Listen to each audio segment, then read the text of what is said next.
Hello दोस्तों। काफ़ी pain killers ऐसी होती है जो किडनी पेशेंट्स के लिए नुकसानदायक होती है।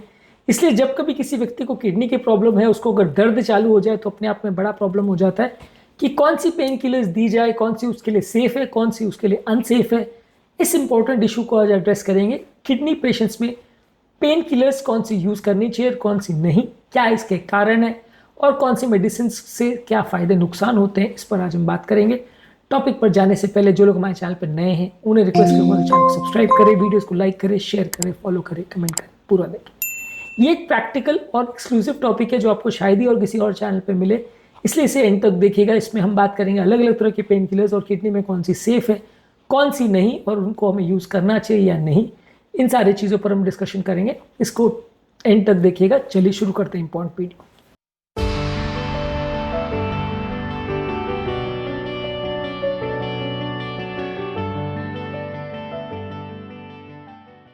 सबसे पहला पैरासीटामोल, जो कि किडनी पेशेंट में काफ़ी हद तक सेफ माना जाता है। अगर रिकमेंडेड डोज में इसको लिया जाए तो किडनी के लिए उतना ज़्यादा ये डैमेजिंग नहीं होता है। इसको आप ज़्यादातर यूज़ कर सकते हैं, मैक्सिमम 4 ग्राम्स पर डे तक आप इसको यूज़ कर सकते हैं। इसका मैक्सिमम रिकमेंडेड डोज है।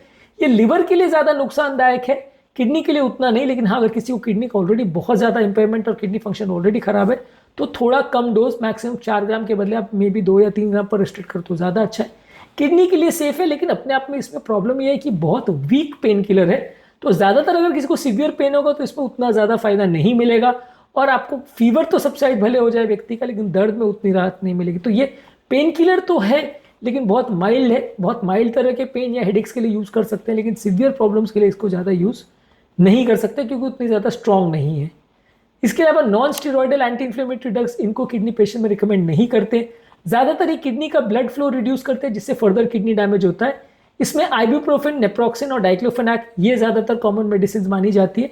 ज़्यादातर इनको अगर लेना भी है तो शॉर्ट ड्यूरेशन के लिए ले सकते हैं अगर आपका किडनी फंक्शन ठीक है। अगर किडनी खराब है तो अवॉइड करना चाहिए। अगर शॉर्ट ड्यूरेशन के लिए आप ले रहे हो तो चलेगा, मैक्सिमम 2-4 दिन लेके इसको बंद कर देना चाहिए। इनको यूज़ करना ज़रूरी कई बार इसलिए पड़ता है क्योंकि ये बहुत स्ट्रॉन्ग मेडिसिन है और काफ़ी हद तक इफेक्टिव रहती है, खासकर शरीर के सूजन और आर्थराइटिस रिलेटेड पेन्स वगैरह को कम करने के लिए या फ्रैक्चर या जॉइंट पेन रिलेटेड प्रॉब्लम्स को कम करने के लिए इनको यूज़ करते हैं। लेकिन कई बार ये किडनी के लिए नुकसानदायक होती है, इसलिए इनको सबसे कम ड्यूरेशन के लिए और सबसे कम डोज पर जितना पॉसिबल हो यूज़ करना चाहिए।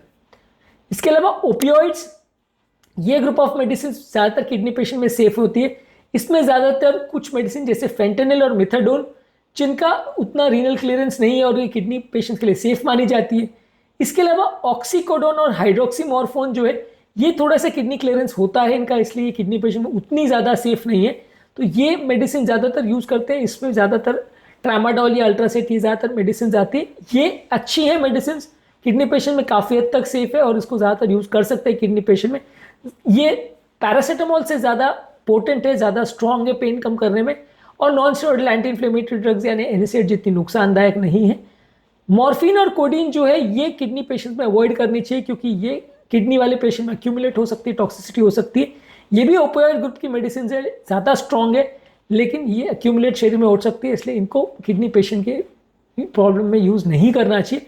आप ज़्यादातर फेंटेनिल और मेथाडोन सबसे ज़्यादा सेफ है, उनको यूज़ कर सकते हैं। ट्रामाडोल को यूज़ कर सकते हैं। इसके अलावा न्यूरोपैथिक पेन के लिए गाबापेंटिन और प्रीगैबलिन को यूज़ कर सकते हैं। अगर किसी व्यक्ति का किडनी का ज़्यादा प्रॉब्लम है तो इनका भी थोड़ा डोज रिड्यूस करने की ज़रूरत है, लेकिन ज़्यादातर किडनी को डैमेज नहीं करते, सेफ है। अगर न्यूरोपैथिक या नर्व्स रिलेटेड पेन है तो वहाँ पे इसको आप यूज़ कर सकते हैं। अगर किसी व्यक्ति को किडनी का प्रॉब्लम है और वैसे व्यक्ति को कोई स्किन वगैरह में प्रॉब्लम है या हड्डियों में प्रॉब्लम है तो वहाँ लिडोकिन के पैचेज या उसकी जेली का प्रयोग कर सकते हैं। ये कंपेरेटिवली सेफ है, इसमें कोई दिक्कत नहीं है। Non steroidal anti inflammatory drugs यानी एनएसएड्स की जो जेल आती है, इसका प्रयोग आप कर सकते हैं क्योंकि स्किन में जब आप लगाते हैं तो उतना ऑब्जॉर्ब नहीं होता, तो कंपेरेटिवली सेफर है। बहुत ज़्यादा और बार बार यूज़ करना कभी कभार डेंजरस हो सकता है। अगला ग्रुप ऑफ मेडिसिन है ट्राइसाइक्लिक एंटी डिप्रेसेंट और एंटी कन्वल्जेंट्स। इसमें एमिट्रिप्टिलिन और कार्बामेज़ेपिन आती है। एमिट्रिप्टिलिन जो कि ट्राइसाइक्लिक एंटी डिप्रेसेंट ग्रुप में आती है और कार्बामेज़ेपिन जो है एंटी कन्वल्जेंट या मिर्गी की बीमारी में यूज़ करने वाली मेडिसिन है। इसको भी न्यूरोपैथिक पेन में यूज़ करते हैं। इसको भी थोड़ा डोज एडजस्ट और मॉनिटरिंग की आवश्यकता है यदि किडनी का प्रॉब्लम है, पर ये किडनी को डायरेक्टली डैमेज नहीं करती। इसको थोड़ा बहुत लो डोज में आप यूज़ कर सकते हैं। इसके अलावा अगर आपको फिर भी पेन हो रहा है तो फिजियोथेरेपी, एक्यूपंक्चर और नॉन फार्माकोलॉजिकल थेरेपी आप यूज़ कर सकते हैं पेन को कम करने के लिए, ताकि पेन किलर की ज़रूरत ना पड़े। सबसे इंपॉर्टेंट इसमें समझने की ज़रूरत है कि एनएसएड्स जो हैं वो ग्रुप सबसे कॉमनली यूज पेन किलर्स है और सबसे ज़्यादा किडनी को डैमेज करते हैं। उसके बदले बाकी सारे जो पेन किलर्स हैं उनके भले आपको डोज ज़रूर कम करने पड़े, लेकिन किडनी को उतना डायरेक्टली डैमेज नहीं करती, तो वो कंपैरेटिवली ज़्यादा सेफ है। हाँ, पैरासीटामोल अच्छी है और काफ़ी सेफ है, लेकिन वो किडनी के पेशेंट्स में यूज़ भी कर सकते हैं पर उतनी इफेक्टिव नहीं है। ट्रामाडोल वगैरह या ओपियोइड ग्रुप की मेडिसिन थोड़ी ज़्यादा इफेक्टिव है। न्यूरोपैथिक पेन में गाबापेंटिन, प्रीगैबलिन और ट्राइसाइक्लिक एंटी डिप्रेसेंट और एंटी कन्वर्जेंस को यूज़ कर सकते हैं। ये किडनी पर उतना इफेक्ट नहीं करती, लेकिन ये थोड़ी कम डोज में यूज़ करनी पड़ती यदि किडनी फेलियर ऑलरेडी हो रहा है तो बेसिकली आपका स्ट्रैटेजी ये होना चाहिए कि यदि आपको पेन हो रहा है तो फर्स्ट लाइन में आप पैरासीटामोल को ट्राई करिए। यदि वो वर्क नहीं कर रहा तो ओपियोइड ग्रुप की मेडिसिन जैसे फेंटेनिल और मेथाडोन का प्रयोग कर सकते हैं सीवियर पेन के लिए। न्यूरोपैथिक पेन है तो गाबापेंटिन, टीसीएस और एंटी कन्वर्जेंस का प्रयोग कर सकते हैं। लोकलाइज अगर पेन है तो वहाँ स्किन की क्रीम वगैरह लगा सकते हैं, जो कि कंपैरेटिवली ज़्यादा बेटर है। और एनएसएड ग्रुप की मेडिसिन को अगर यूज़ करना भी है तो बिल्कुल शॉर्ट ड्यूरेशन के लिए करें और अंडर सुपरविजन ही करें, बहुत कम टाइम के लिए, कम ड्यूरेशन के लिए और लोएस्ट डोज में इसको यूज़ करें ताकि ये किडनी को डैमेज ना करे। और अगर आप यूज़ कर भी रहे तो किडनी के लिए रेगुलर मॉनिटरिंग करें। बेसिकली ज़रूरी इसमें चीज़ें ये है कि आप रेगुलर मॉनिटरिंग करें यदि आपको किडनी का प्रॉब्लम है, और अगर आप खासकर एनएसएड्स यूज़ कर रहे हो तो कम डोज में यूज़ करें। पेशेंट को और उसके रिलेटिव्स को इसके इफेक्ट्स और साइड इफेक्ट्स के बारे में प्रॉपर पता होना चाहिए ताकि ये मेडिसिन को यूज़ करते समय वो सेफ्टी प्रिकॉशंस का ध्यान रखे और किडनी का ध्यान रखे ताकि प्रॉब्लम ना हो। और प्रॉब्लम से बचने के लिए एक बहुत इंपॉर्टेंट टिप है कि आप पानी ज़्यादा मात्रा में पीजिए। यदि आप ज़्यादा मात्रा में पानी पीते हैं तो pain killer related kidney damage को कम करने में काफ़ी मदद मिलती है। जो लोग डिहाइड्रेटेड होते हैं उनको ज़्यादा प्रॉब्लम आने का अंदेशा होता है। तो आज के टॉपिक में हमने बात करी किडनी के पेशेंट्स में कौन कौन सी पेन किलर सेफ है, कौन सी अनसेफ है, किन मेडिसिन को हमको यूज़ करना चाहिए और क्या यूजेस का पैटर्न होना चाहिए, किस किस तरह के पेन के लिए हम किस किस तरह की मेडिसिन का प्रयोग कर सकते हैं। उम्मीद करूँगा कि आज के टॉपिक में कुछ नई बातें जानने को मिली होगी। कौन कौन सी दवाइयाँ किडनी और लिवर को डैमेज करती है इस पर हमने अलग से वीडियोस किए हैं, इन्हें ज़रूर चेकआउट करें।